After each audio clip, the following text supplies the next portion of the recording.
Today I am going to show you how to cut pumpkin, that is red pumpkin for curry. Here is a pumpkin which I bought from the market.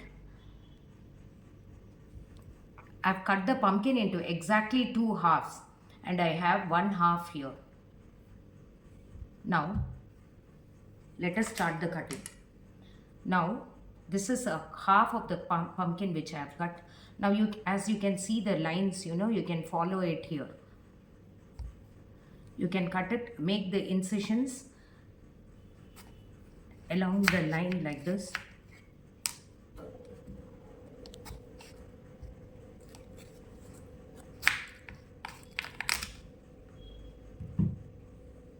We don't have the seed part here, so we can peel out the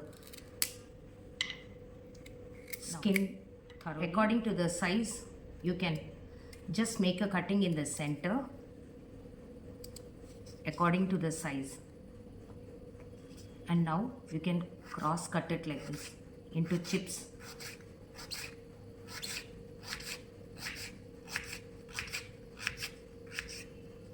Now you can see each pumpkin is in this shape.